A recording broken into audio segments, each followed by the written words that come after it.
So welcome everyone. We are here with Professor Sam Krucker in Switzerland. You can see him in the webcam, and Professor Weimin, the Executive Director of ESSI-BJ. Hello, Evan. Hello, everyone. And thank you for being here. And thank you, of course, to Professor Krucker for accepting our invitation. Professor Krucker will today talk about the Solar Orbiter mission. It's actually the second webinar on the Solar Orbiter mission of NASA and the European Space Agencies that we have. And today it will specifically be on STIX, that is a hard X-ray telescope. I won't say too much because Professor Ip will introduce Professor Krucker. I will say a couple of words about ESSI-BJ. I am Laura. If you've seen our previous webinars, you should know me, and I'm the PR manager of ESSI-BJ.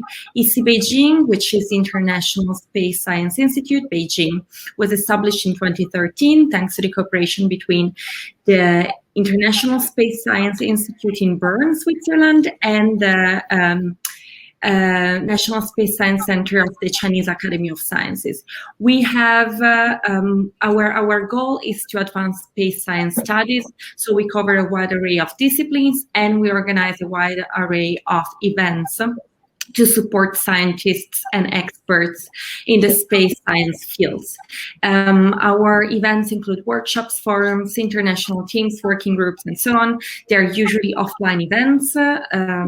Since last year, of course, we only have online events, but we are grateful also to the scientists and experts who have accepted to give webinars, so online seminars, since last September. The series that we have today is the On Things to Come series. We focus on ongoing and future space missions, and again, we have today Professor Krucker. And we also have another series in Chinese called 1001 Space Nights, which focuses on women scientists from China. I won't say anything else because I think Professor Ip can introduce Professor Krucker to you, to the audience, and then we can start. Many thanks once again. Yes, thank you, Lola, and welcome everybody. And we are very happy to have the second talk of the Solar Orbiter mission of ESA, today. And the speaker is Professor Sam Krucker. And Professor Krucker, he was graduated, he got his PhD from Zurich ETH, and then he went to UC Berkeley as a postdoc, and then since then he just stayed there, I said stayed there because he is now sharing a half appointment at Berkeley and half appointment here in Zurich. Of course, Professor Krucker, he is expert on hard X-ray telescope spectrometry, and I think he is the leading expert in this area. So we're very happy to have him, telling us about his very powerful instrument called STIX on solar orbiter, and of course he will also tell us a lot about this very advanced research area in solar flares. Yes, Sam, please go ahead. Thank you very much, and hello to everybody. Let me share my screen.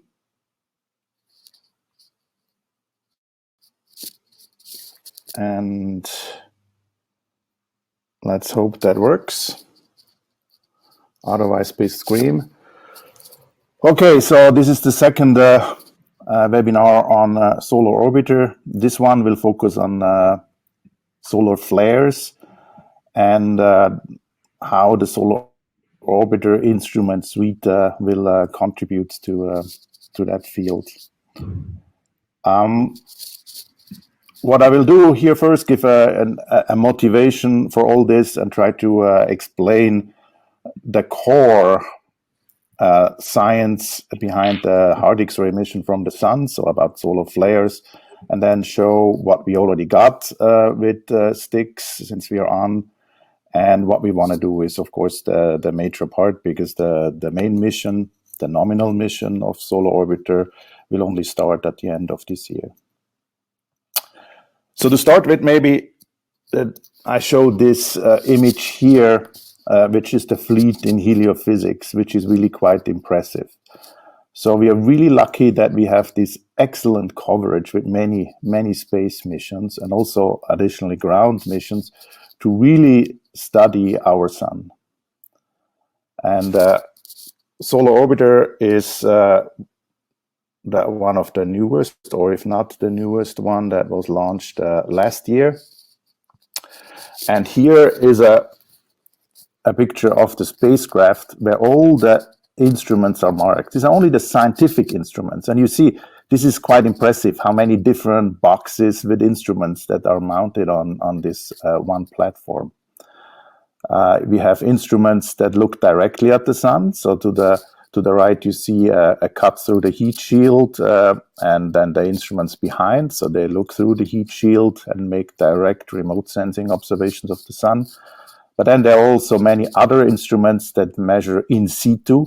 So at the spacecraft, the magnetic field and the particles around the spacecraft. So this is quite unique to have a space that is unique, right? We have no other spacecraft that had such a broad range of observations. And that's also the major goal of this mission, to have everything on one platform to look at the same time at what happens at the sun, to understand the sun and the heliosphere.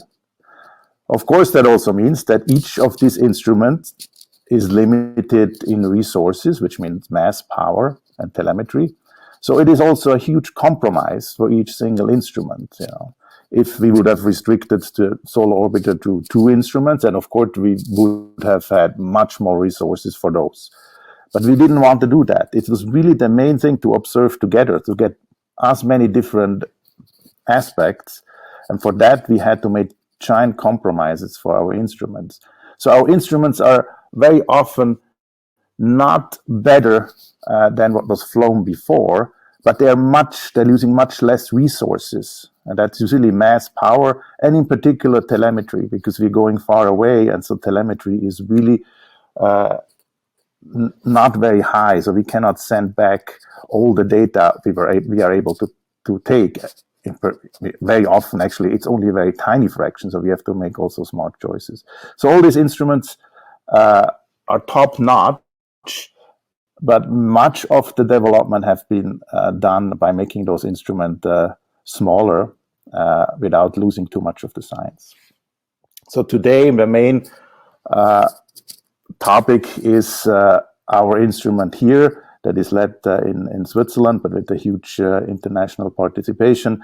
That's called STIX, and the X is for X-ray. So this is a hard X-ray telescope.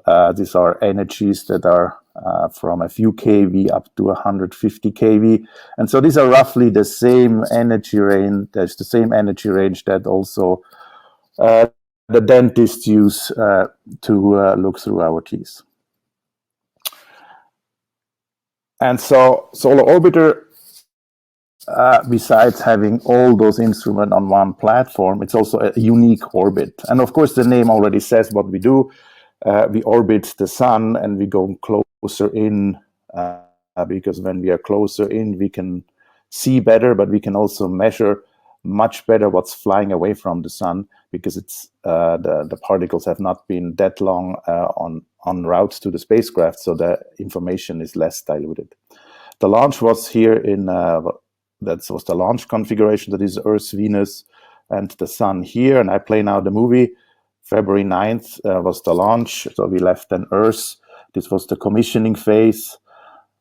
And what we used to change our orbit are gravity assists. So here we flew by Venus to get thrown in closer. And the movie stopped here. That's today. So today we are quite far away from Earth. The angle is roughly 90 degrees. So we're looking from a different viewing angle. And that's quite unique, right? This, and in particular for the STIX instrument, this opens a lot of possibilities of observations that were simply not possible before.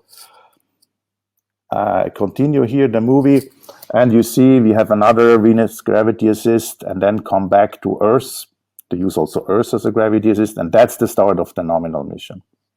And before we talk about that was the cruise phase. And you see we go in close. It's about 0.3 AU, so 30% to the Earth-Sun distance.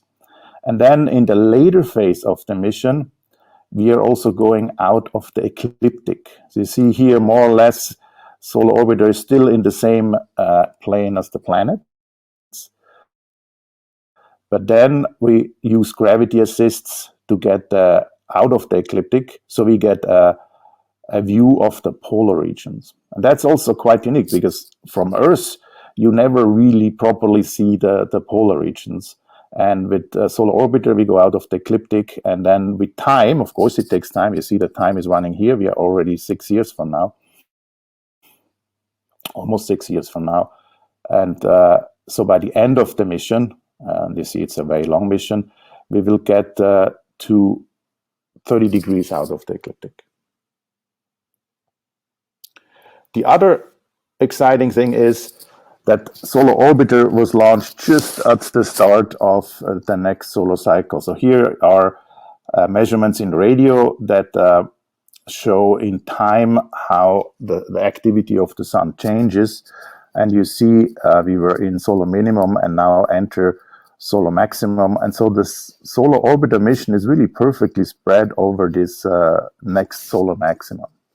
And that's, of course, really a rich source to study solar activity.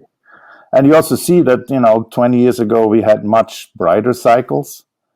But nevertheless, even a small cycle with the current instrumentation will bring us so many new insights that were not available with the previous cycles. Okay, we had way more flares, but the coverage with instrumentation was much poorer. So we are happy also with this very moderate cycle that is predicted at the moment.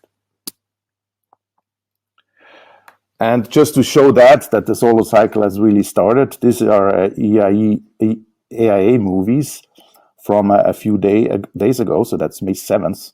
And you see to the left, at the eastern limb, there is an active region just showing up on the disk. And then there's an eruption.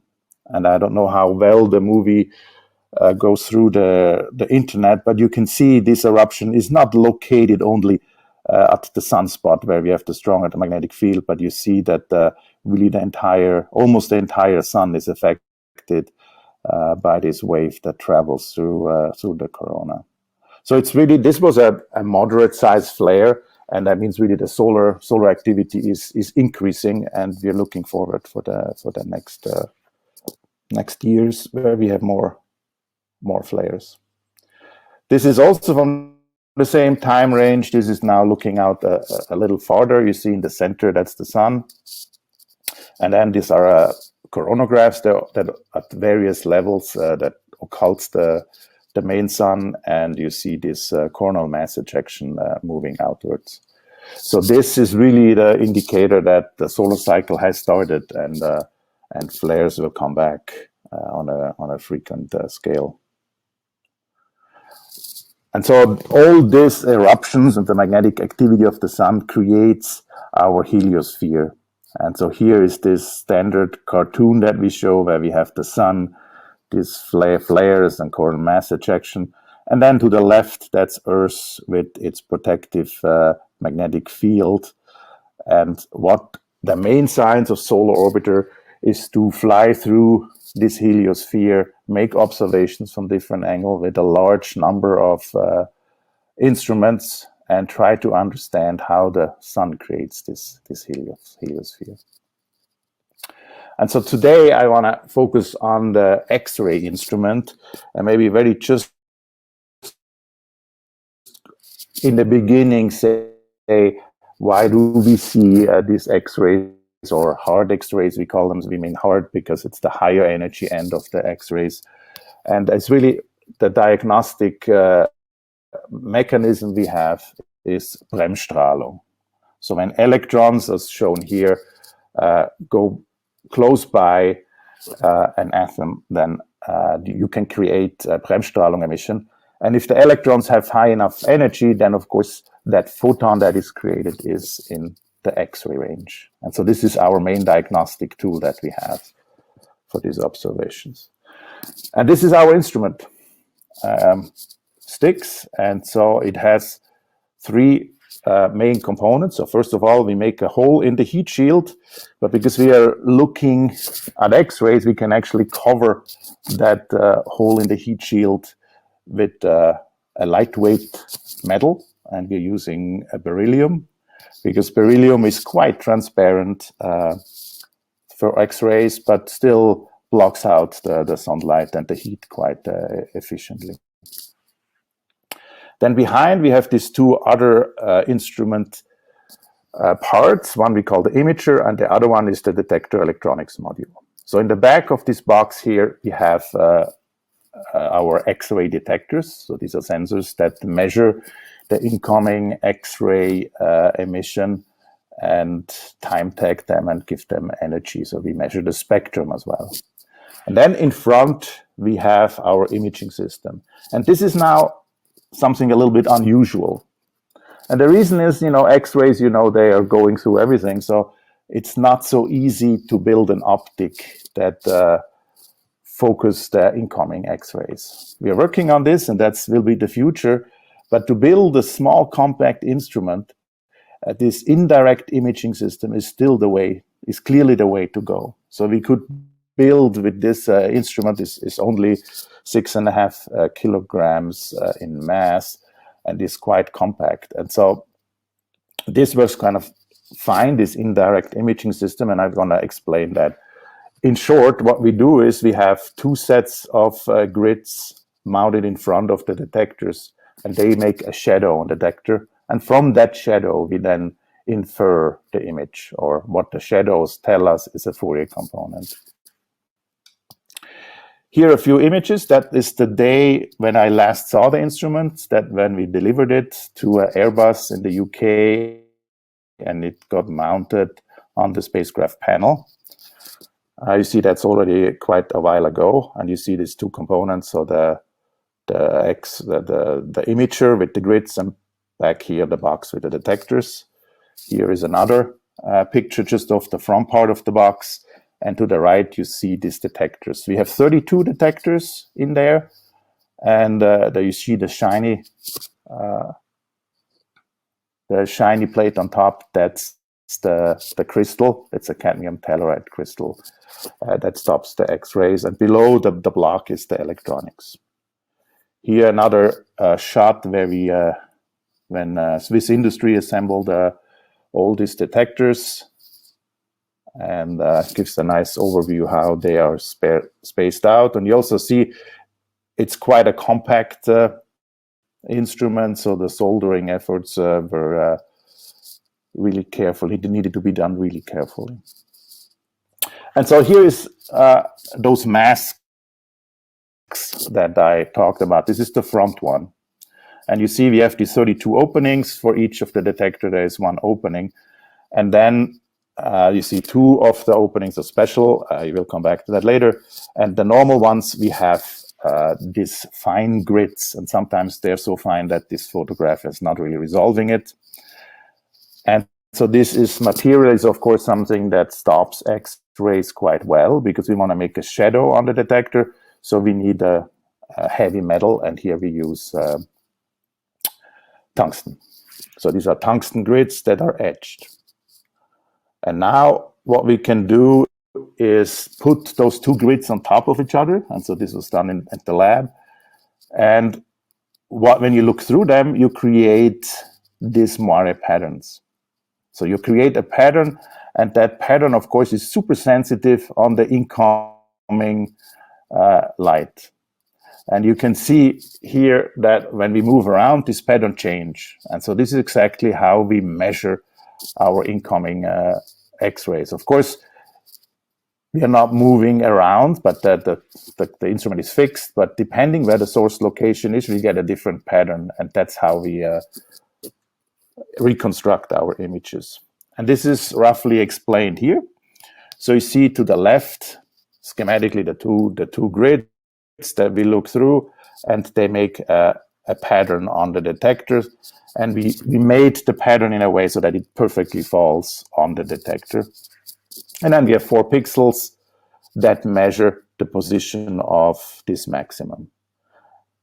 And for a source that is on axis, we see it, let's say, it also in the center of the detector.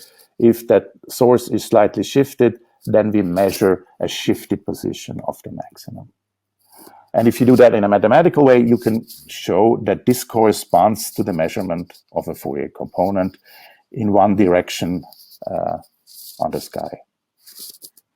And so, because it's only one direction, so we have then 3 detectors with the same pitch, but with different orientation, so that we measure that Fourier component in 3 different directions.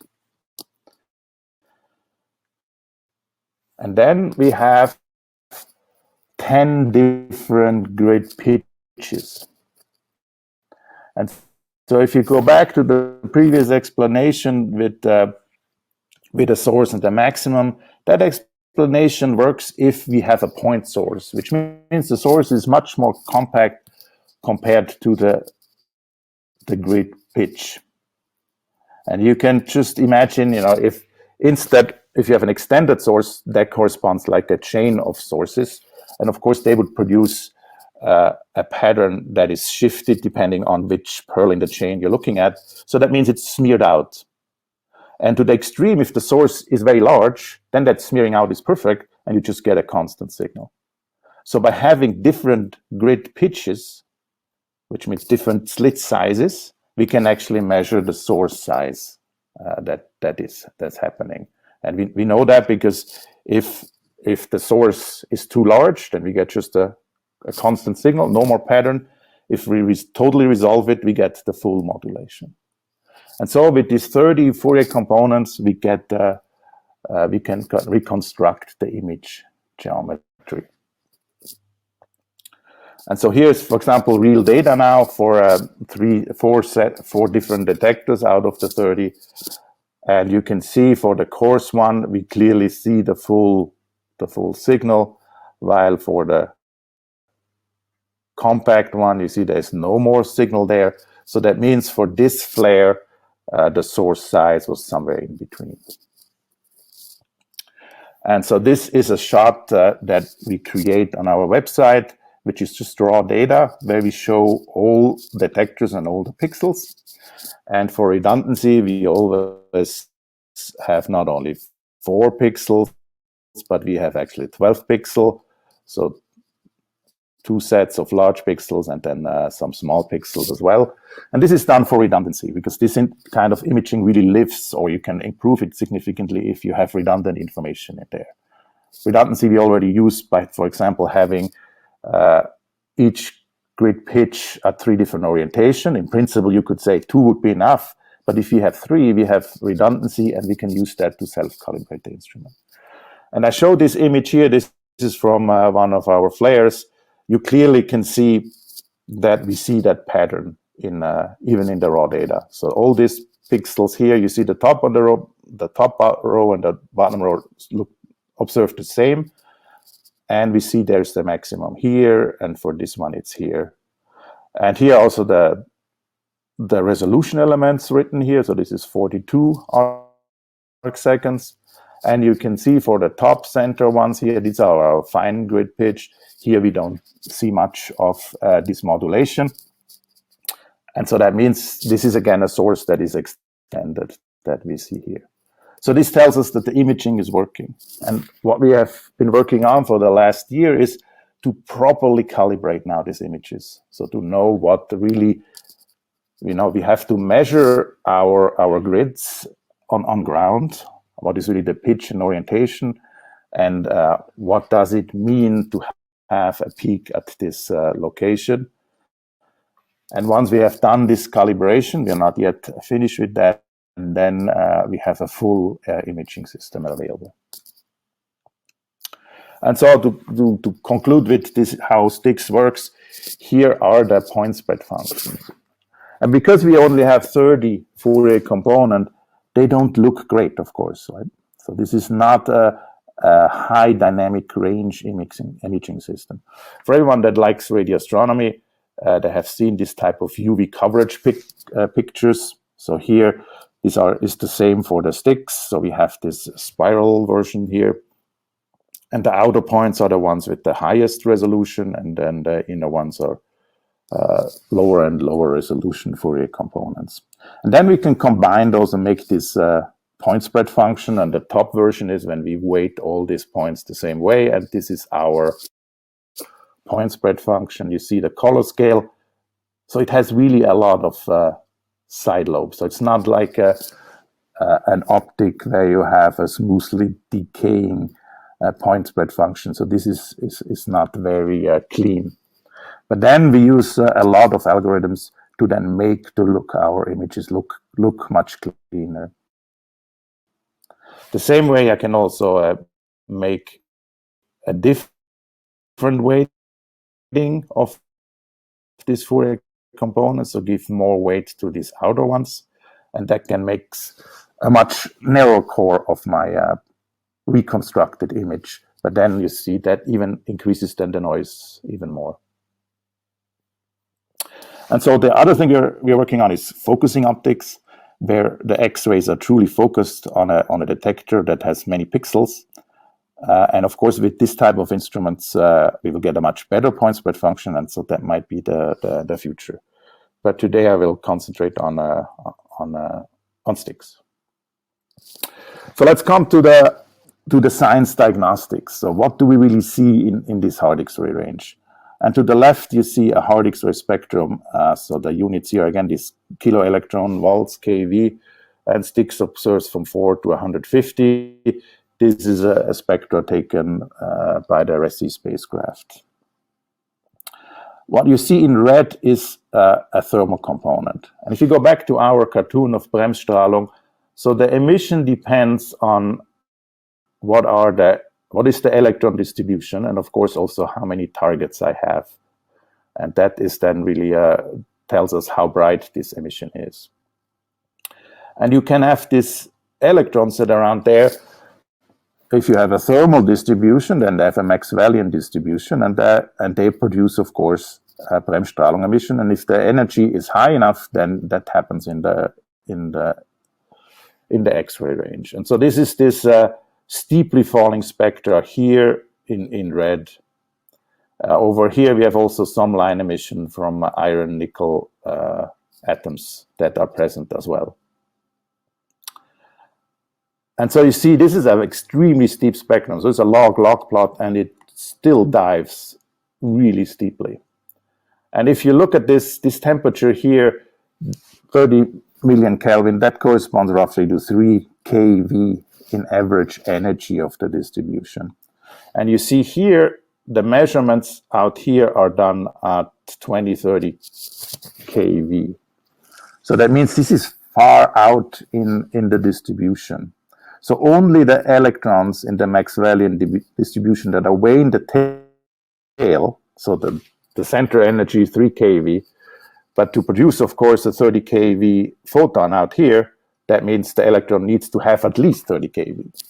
So what we observe in hard X-rays is really produced by the tail of the Maxwellian distribution, even the thermal emission, so it's really the tail.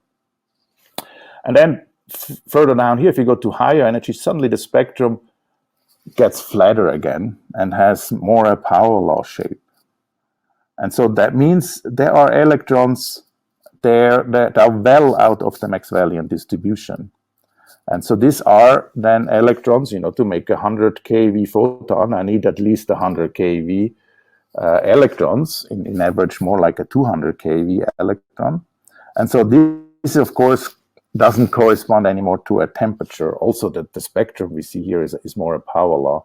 And so these electrons are produced by these hard X-ray emission are produced by accelerated electrons. So these flares appear not only to heat coronal plasma to quite high temperatures, but additionally they also accelerate the electrons.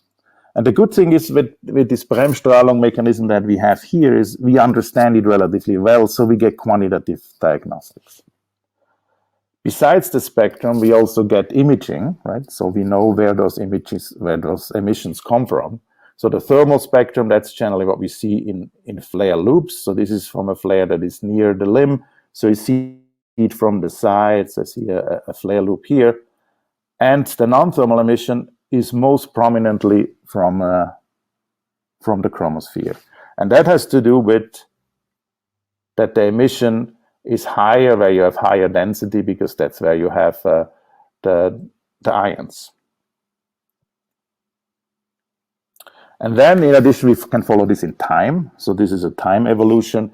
This is 1240 to 45. So this is a moderate sized flare where that heats up here in a few minutes. So it's actually rather a short duration flare for this size. And then you have a decay phase that is often dominated just by the heated plasma is now cooling down. And what we frequently see is that when we have the most efficient heating, that's when we also accelerate most efficient particles. And that's, of course, understandable. When you release most of the energy, and the energy comes from the magnetic field, then you have the best chance of accelerating electrons, but at the same time, you can also heat most efficiently. And so, of course, what is different between the thermal emission and non-thermal is the thermal emission shows you the heating, right? So something gets hotter and hotter, and that's why it's rising. The acceleration profile here, that's more the heating rate, because when you heat the most, that's when you also release the most energy, so you can accelerate the particles the best. And with all these diagnostics together, we can then estimate the flare energy, right? How much energy is needed to heat that flare loop at peak time? Or we can ask, how many electrons do I really need to produce this hard X-ray emission that we see at the highest energy, so the non-thermal ones? And so if you do that, it's really obvious that non-thermal emission is really prominent, which means these flares are really good in accelerating particles. And so it's not just a small fraction of particles that get accelerated, but these particles, they gain a lot of energy. And compared to the total flare energy, that can be up to half. So these flares are not only releasing energy, but they're really good accelerators. And it's really the case if you would have asked someone in the 50s, before we had the first hard X-rays observations, what would you expect to see? I think almost everyone would have said, yes, we see this very hot heated plasma. So it means the spectrum, the red curve. And then if you would have asked, do you think maybe these flares could accelerate particles? And said, yeah, maybe a 0.5% or even less of the energy goes into accelerating particles. And that, if you do that in the calculations, your blue curve would be way down here, maybe not even visible on this plot. And so this is really the surprise, I think, from the observational point, even if I was not alive when that was discovered. But I could just imagine to see this spectrum for the first time and say, why is it so bright? And it simply means that flares are so efficient in accelerating electrons. So it's quite an interesting problem that to study here, how such an efficient conversion of magnetic energy into accelerated particle is possible. And this is our standard flare cartoon, at least for large eruptive events, what we think what happens. So you have an expanding bubble that gets ejected out, and behind there you reconnect magnetic fields. And if you reconnect magnetic fields, you change the topology, you change the energy content in those fields, so you can make them less complex, which means they can release energy. And through that process, we release energy and accelerate particles. How this really works is, of course, still a large debate. Is it really electric fields that create up here in this point where do the reconnection? Most probably that happens, but it's not very relevant for that. Are these particles maybe accelerated as these field lines snap back? And then you get the first Fermi acceleration in there. Yes, also possible, but not the final answer. Is it turbulence that accelerates those particles? Do we have termination shocks that can accelerate particle? So there are many options there, and we are still trying to figure out which one is really the one realized. And if that go back to the image I showed before, so this is the main thing we observe, right? of these pictures in hard X-rays at least. So sometimes we see this part over here as well in thermal emission as this ejects, but generally this is the more typical thing we see. And this is partly to do with our limited dynamic range with the imaging system that is an indirect imaging system. And so if we do a quick calculations, we think really that the particles are, at least some of them are accelerated here. And so if they travel down those field lines, it's very clear that, so this is this extrapolation of a simple model, that as soon as you enter the chromosphere, you get so much brighter emission than in the corona. So it's no surprise that we see those emissions. And any emissions that would be produced on the way as the electrons travel down here should be there, definitely, but it's at a very low level. And so maybe roughly we could say, okay, instruments have problems to see anything faint below this dashed line as a sketch here, right? This is not really hard science here because it depends from event to event. Nevertheless, sometimes we actually see signals from where we think the electrons are accelerated. And these are cases where acceleration are maybe most efficient, or where acceleration happens in a way that particles are trapped long enough. Because the simple calculation, of course, only are valid when electrons just freely stream down here. If they get trapped up here, they stay longer there, and that, of course, enhances the Bremsstrahlung emissions significantly. And so we have quite a few of these observations. The most famous one is, of course, the Masuda Flair. Here I show my own observation of it from a few years ago. These are observations done by René, where we see a flare at the limb. And so you see the classic foot points. One is much fainter, indicating probably one of the flare ribbons might have been just behind, so we don't see the full emission. And additionally, see the nice flare loops that we see in EUV, but also in X-rays here. And then this flare had a surprisingly strong source again above that. And that, of course, is exciting because we think that's, compared to our cartoon, that's where the reconnection happened. And so that's within that area, somehow, the extended area of the reconnection, we think that particles are accelerated. And then we can measure the different spectra here and get quantitative measurements of that. And so this type of observation then triggered a lot of modeling. I show here just one movie of so-called multi-islands development. The calculations are done so that always two current sheets are shown, but that's easy to calculate, but that's not really why there are two.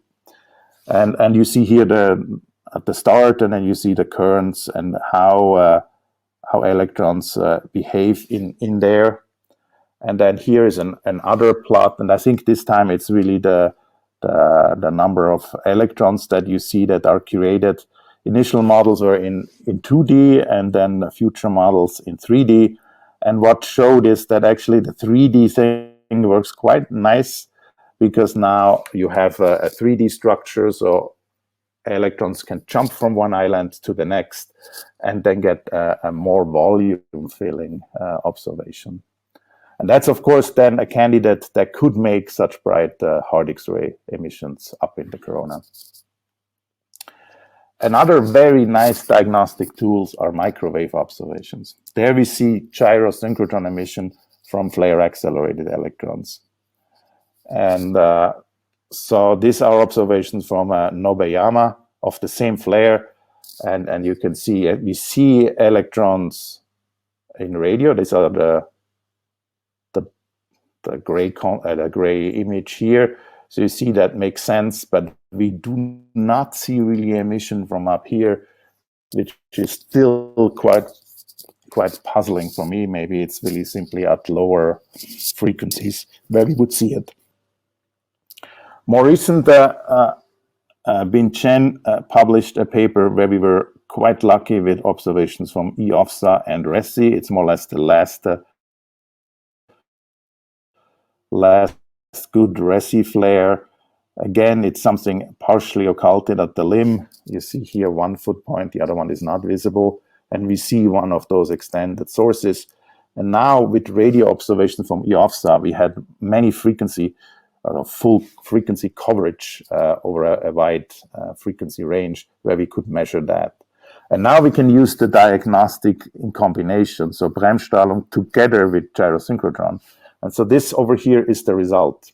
And this is now in electron densities. So this is not a hard X-ray spectrum or so on. So this is really electrons within this source.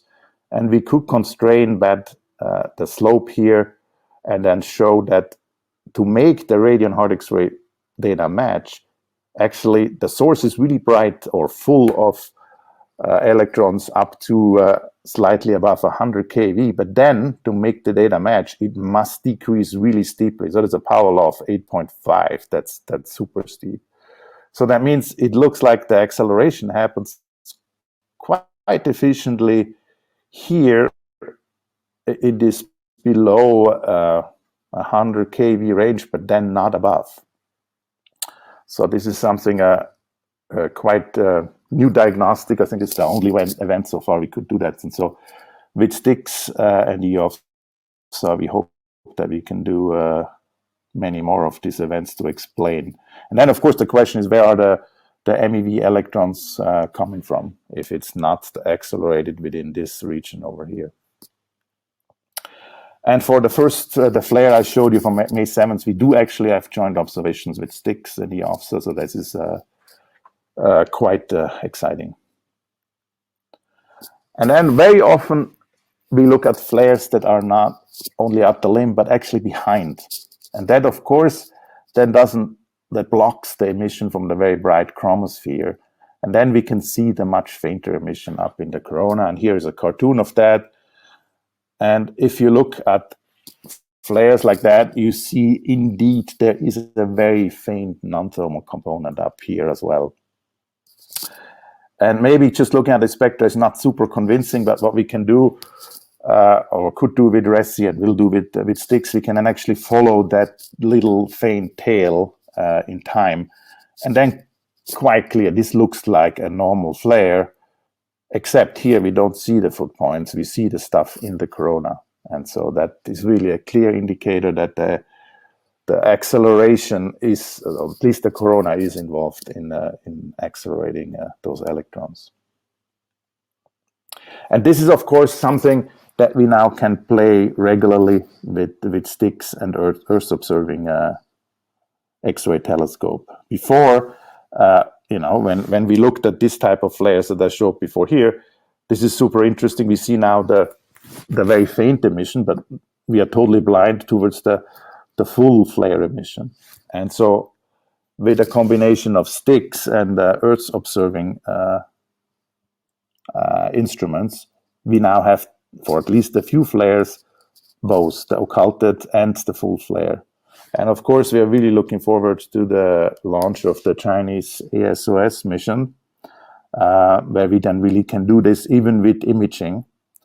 We have also the GCAM mission that is already up, and we are looking at the first events to compare STIX with their observations. And so with these two observatories, we should be even this year have first events where we have this occultation. Then from the Indian side, India will launch Aditya, a mission to L1 with many instruments on it. And in particular, they have hard X-ray spectrometers, so no imaging. But nevertheless, if we know the geometry, we can play this game as well with occultation.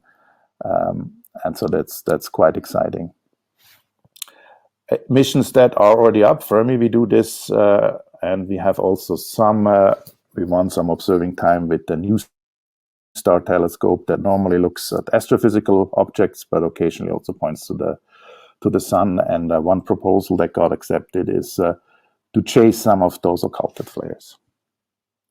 And this is one event that we already saw that was on the commissioning phase when we had this from Earth. We saw the full flare, but solar orbiter saw only the very top. And you see there's the normal heating of the flare. And we saw this very faint emission from higher up even at the quite non-thermal energies here. And so if you look at the data from Earth, so we see the CME is right at the limb as it escapes.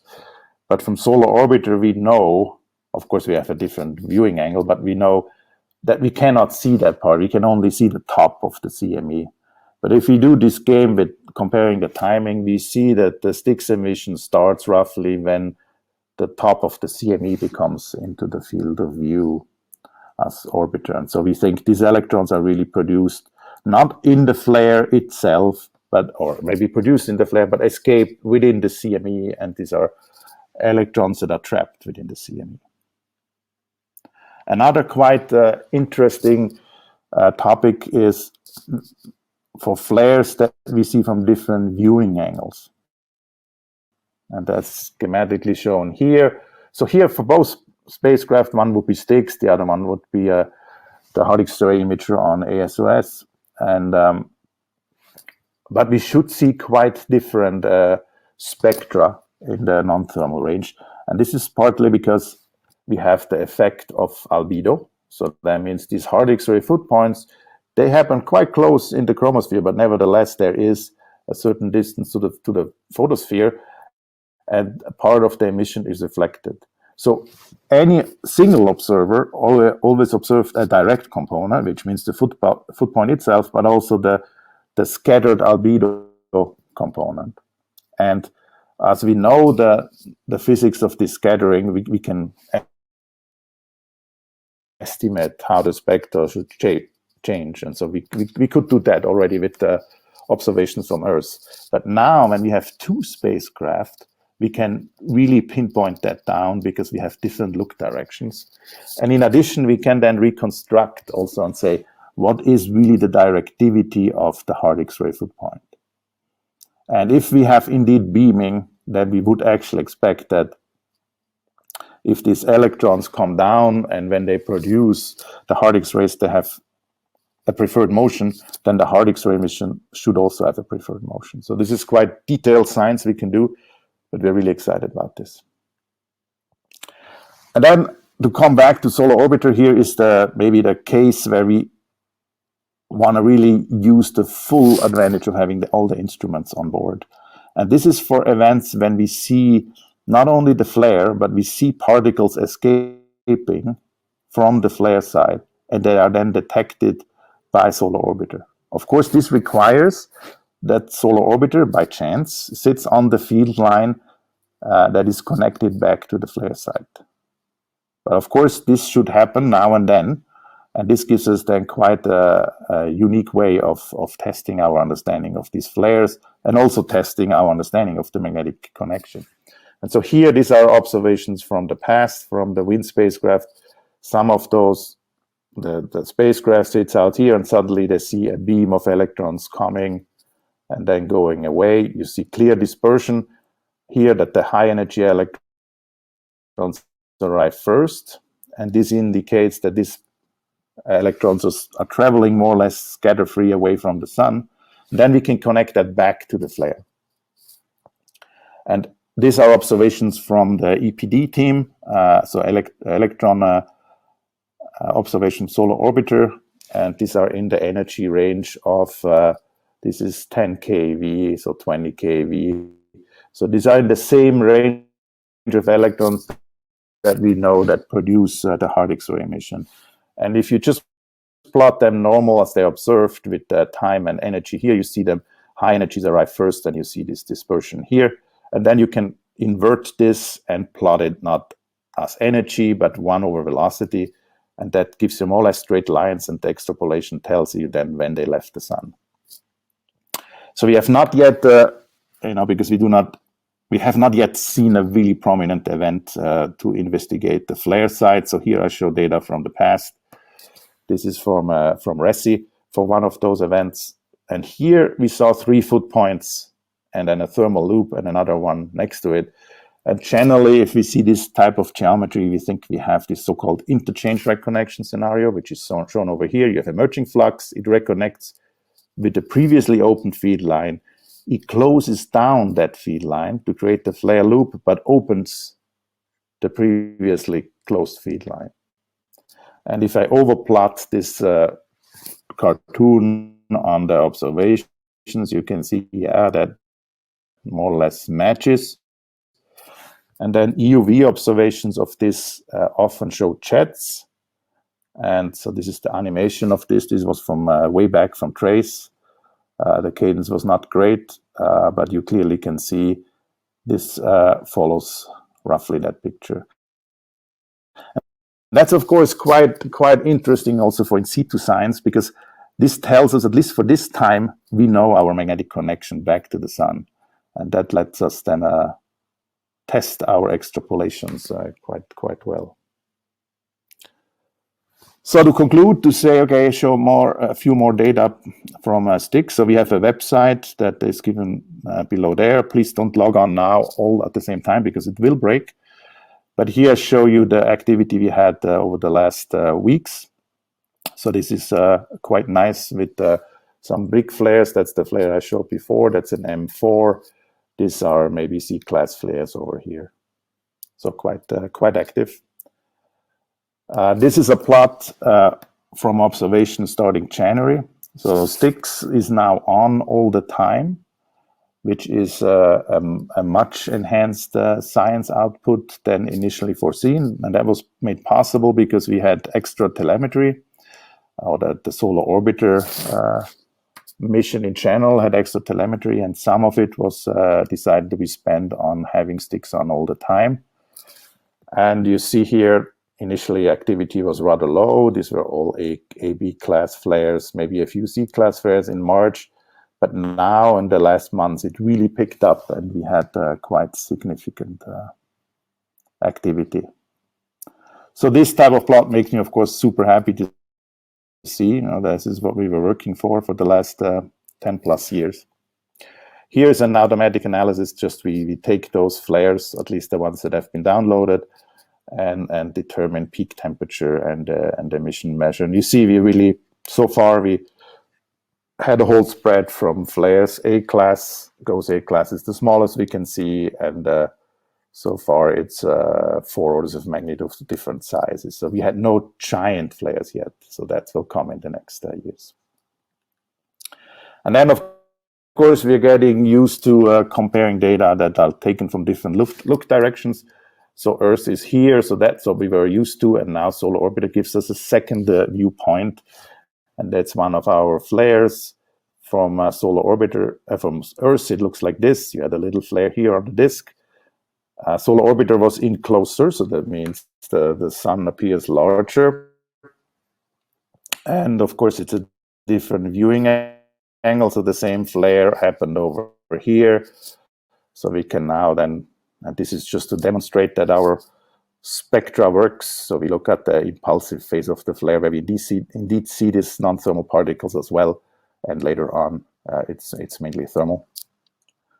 And so here, then, our first imaging try. We are not finishing with this yet, so this is very preliminary, or not done properly imaging.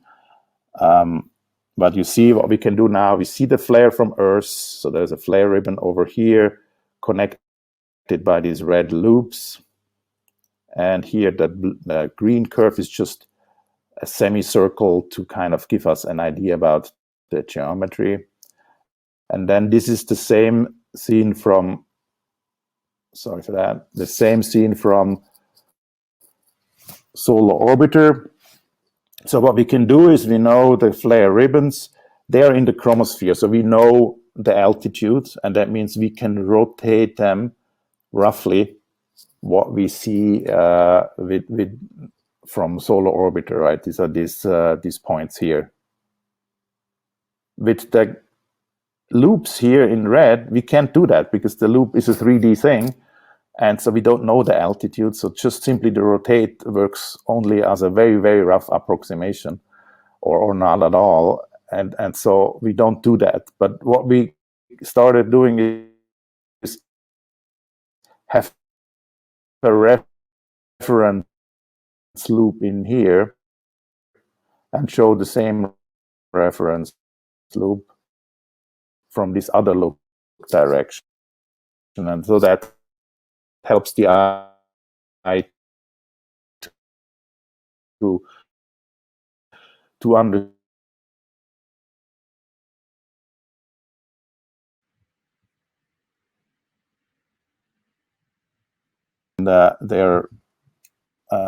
we can study the release of magnetic energy. Oh. Sorry. And they are surprisingly efficient particle accelerator, and hard X-ray and also radio diagnostics are really the tool to look into that. And then just to end up on an exciting note, it's really amazing how great a coverage we have now, not only with Solar Orbiter, but with the entire fleet and the ground-based telescope. So you're very well prepared to make new discovery for the coming solar cycle. So I'm very excited about that. Thank you. Yeah, thank you so much, Sam. That was a very, very detailed talk. So I can see that there are some questions for you. But before you look for them, I want to ask you, because in your talk you did not mention about the cooperation with the Parker Solar Probe, because it is also flying now. Yeah, of course, I didn't mention that except here, maybe on the last point. Of course, this is a very big asset in combination with the in situ measurements from Orbiter. We have another set taken even closer, which means even higher sensitivity to see much smaller events as well. And so that will be a very great asset for joint observations. So we can see questions there now. Yeah. So we indeed have some questions. The first one is, if we estimate the total thermal energy of flares, is it enough to heat the solar corona? Yeah, that's of course always that is one of the big questions, how to heat the solar corona, and the flare heating is one of the candidates that has been around forever, and we cannot really answer the question yet. What we know is from statistics, big flares cannot answer them. Cannot heat the corona. Would also make no sense. You cannot just have one big explosion and then heat the corona for a solar cycle. But the small ones, yes, that's the big question. And then are they frequent enough so that the sum of all the small ones could heat? This is still under investigation, and there are hints that there are really a lot of small ones, but the instrument sensitivities are still not there to really see these smallest flares. So we're still very far away from that. Nevertheless, it's still an explanation that this is a viable candidate, but it will take significant more research to really prove that, conclusively at least. Thank you. We then have a question saying the same for the non-thermal energy. Can it explain particle acceleration by the sun? Well, this is what we see in hard X-rays are the electrons, right? We have a very good diagnostic of electrons, in particular if we combine them with the radio. So this is one key study that we are quite far advanced from the observational side, and theory of course has some explanations. The observational case for ion acceleration is of course much more difficult, because there we only get signatures at much higher energies in the gamma ray range, and there the observations are so much more harder to do. You need bigger instruments, which means normally you don't get your few hundred kilograms of instruments that you would need to do the gamma ray observation. So there's a big hole in our understanding, quite well covered with the electrons, but the energy in accelerated ions is much less studies with the few events we have. Do we still need to look for another mechanism, qualitatively or quantitatively? Another mechanism for? That is not specified, but it's part of the previous two questions. Of course, I mean, is it about coronal heating? Of course, I mean, there's still the other options of heating the corona. You can heat the corona not with releasing and accelerating, releasing energy and heat and non-thermal particles, but you can heat them with flares, and there's a whole community working on that problem as well. And I would not say that that one or the other is more likely. Thank you. Is the angular resolution of STIX the same for all energies? How about the time resolution? Yes, that's true. I mean, the angular resolution is given by the how fine these grids are and how the separation between the two grids. So that's then the same for all energies. Of course, we reconstruct images, and the more counts we have, the better we can reconstruct an image. And so from that point of view, we will make better images at low energies than at high energies. Thank you. Can STIX detect nanoflares if they are not too small? Yeah, I mean, what we see is A-class flares, and so normally we label them loosely as micro flares. So this STIX is not made to see much smaller flares than that. So from that point of view, if you talk about nano flares, which means will we expand our sensitivity? No, we don't do that. So instruments like NuSTAR, on the other hand, have really expanded our knowledge on small X-ray flares, at least by 4 orders of magnitude below the A-class level. So that's not going to be able to achieve by STIX by far. Do you have any cooperation plans with China's ESA's X-ray Solar Telescope and the Indian Solar Observatory at the L1 point?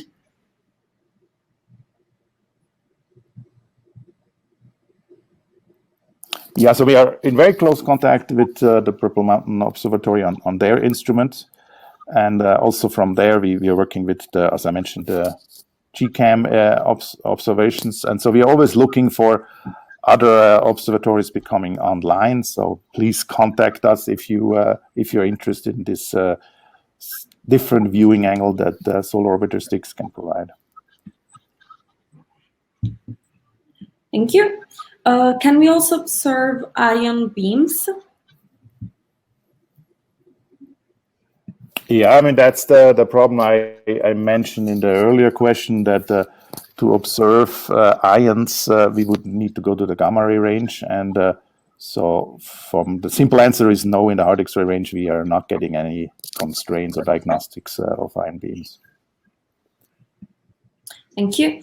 How can you narrow down and pinpoint the location and size of the acceleration zone in the reconnection region?